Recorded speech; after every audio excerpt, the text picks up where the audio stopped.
Greetings, underling. How goes the wizardry? Hey, come on. I've never had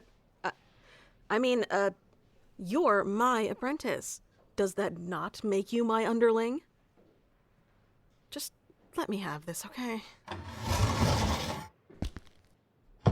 So, did you pick which spells you want to start with? I hope you remember what I told you about all the good ones. Detect magic, magic missile. Good, good. Your brain at least kind of works. And your glyphs aren't half bad either. Some of them are pretty tricky. Except, that one right there, that should look more like this. Yeah. See, this right here? It has this, the flippy part. Yes, the flippy part. That's the technical term for it. Also colloquially known as the loopy-loop. Right now, yours looks more like a... kind of a... You know what? Let's start over. Okay. Watch how I do it. Start here, then go like this, then like this, and finally, the flippy part. Now you try it. Mm-hmm. Mm-hmm. There you go. Now copy it down 50 more times. Chop, chop. Relax, hotshot.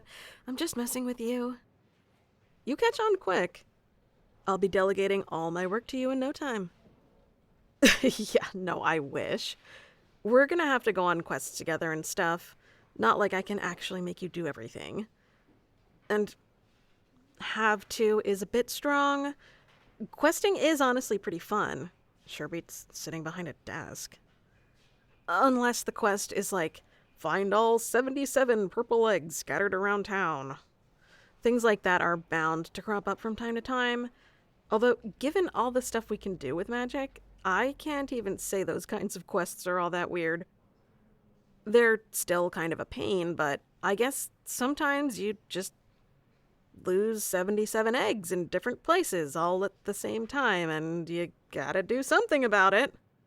But whatever, don't worry about all that yet. You set with your spellbook? Can't decide on your last spell? Alright, let's see. Identify is definitely nice to have, but it can be a bit tricky for newbies.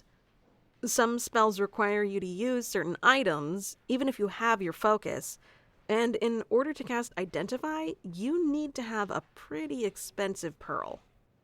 I don't know why, that's just how it is. Take it up with whoever invented the spell, I guess.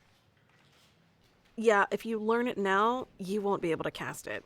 But if you happen to get lucky and trip over a pearl tomorrow, you'll wish you'd learned it. Such is the life of a wizard. How about... Oh, duh! Why didn't I think of... Underling, there is one extremely important first-level spell that every wizard should have in their repertoire. Do you know what that spell is? No, Mage Hand is a cantrip. You did learn Mage Hand, though, right? Okay, whew. Had me worried for a second there. Don't change the subject. Not detect magic either, but I guess it's kind of tied with that one. For the love of... This one right here. It's called Find Familiar. You weren't going to learn that one? Have I taught you nothing? Explain yourself. Is it the long cast time? No, wait, it's the incense, isn't it? Everyone's always so hung up on the incense. I know having to burn 10 gold worth of incense to cast the spell probably sounds like a lot, but it's really not so bad. You don't actually have to cast Find Familiar all that often, so it's not like you're gonna be constantly throwing away money. No, instead, you'll be throwing away money when you learn new spells. Besides, if you really need more gold, just steal a few coins from your fighter or sorcerer or whoever. They won't notice. Everybody knows sorcerers can't count. All right, copy it from my spellbook. Right now, go. Because you're my apprentice and I said so. Hear me and obey. Well, if you really don't want to, you can pick something else, but come on, just try it, please. I think you'll like it. Okay, cool, great. I mean, you are wise to follow my advice, underling. Perfect. Congratulations on completing your beginner spellbook. To commemorate this momentous occasion, I'll get you some of that incense so you can summon your familiar for the first time. But before that, let me give you a crash course. So, the reason you don't have to cast Find Familiar particularly often is because once you have cast it, you can call or dismiss your familiar whenever you want. No hour-long ritual required. Like this. This is Knock, my special guy. Say hello, Knock. And now I can have him disappear and reappear and disappear and reappear again. Ow! Okay, hey, all right, I'll stop. Anyway, owls and cats and stuff like that are probably the most common familiars, but yours doesn't have to be anything in particular. Familiars aren't really animals in the traditional sense. They're actually little fey creatures that can take on a lot of different forms.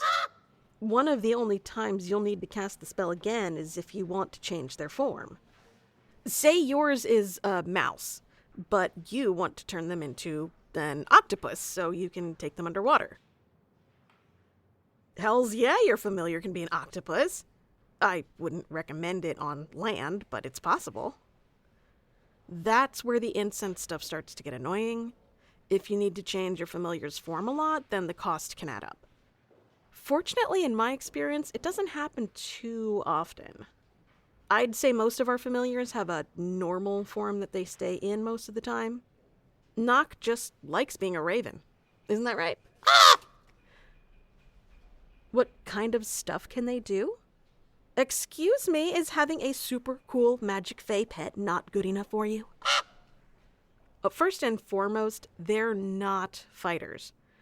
Bring them into combat without a solid plan and, well, don't get your familiar killed.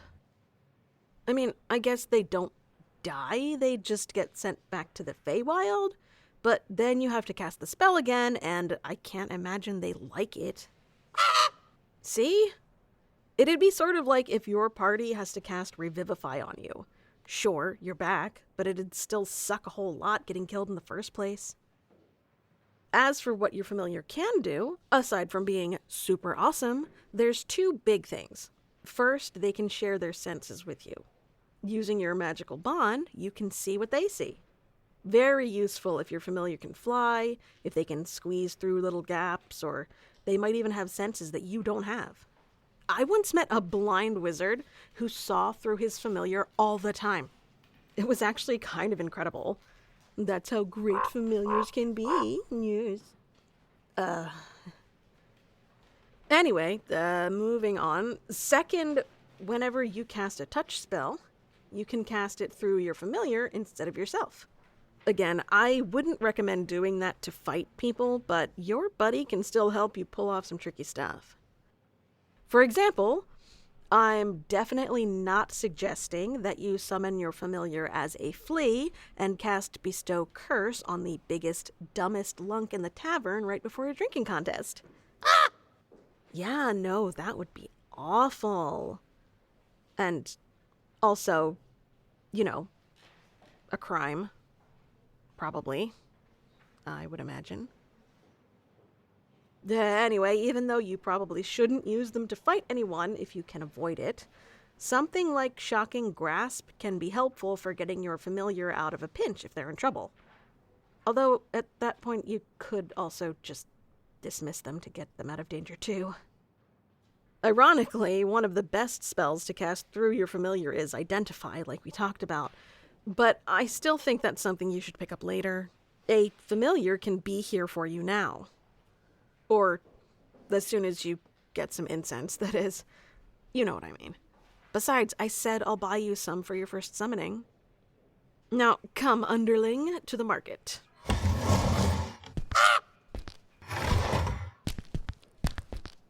Do you prefer underling or hotshot? Actually, never mind. Dumb question.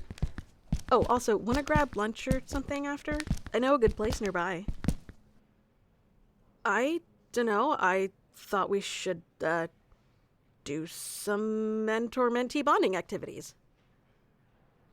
Look, I'm not gonna pretend the guildmaster told me to or whatever. I just thought it would be a neat thing to do. Don't make me order you to have lunch with me. Alright, cool. Well, looking forward to working with you, hotshot. Now come on, let's go.